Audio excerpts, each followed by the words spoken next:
Following some breaking news out of Georgia now, the three men convicted of killing Ahmaud Arbery are being sentenced on hate crimes charges.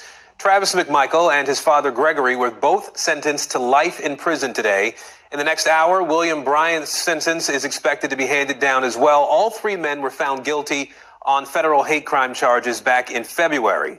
Now, the killing of Ahmaud Arbery made national headlines after video showed those men chasing him through a neighborhood in Georgia and shooting him in the middle of a street. I want to bring in NBC News correspondent Ron Allen and NBC News legal analyst Danny Savalos now. Ron, I'll start with you on the ground there. Walk us through what happened in court so far today.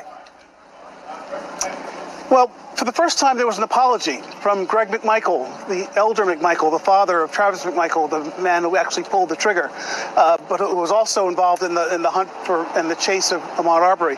He apologized to the family.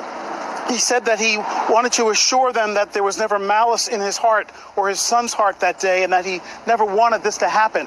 And this is the first time that they've ever said anything like that, and especially directly to the family. This, of course, as Travis McMichael, then his father, were handed life sentences in federal prison this afternoon.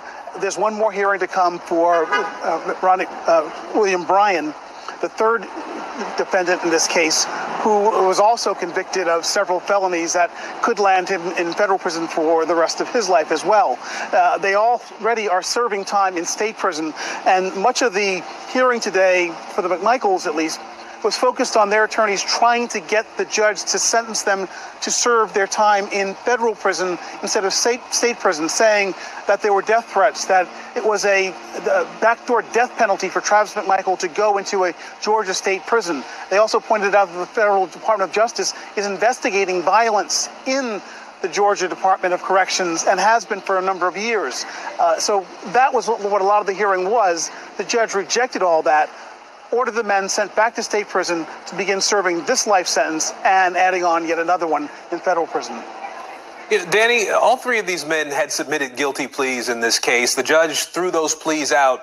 Help us understand that. Why did that happen, and how could that have affected the sentences that we are seeing handed down today? A defendant does not have an absolute right to have his guilty plea agreement accepted by the judge. Anytime I have a client enter into a guilty plea agreement, I have that moment of anxiety because I still know there's another hurdle. The judge has to approve of it. And in this case, there was pushback because the family of Arbery was not pleased at the idea of them being able or being recommended to spend their sentence in federal as opposed to state prison, which is really an interesting thing because a federal judge has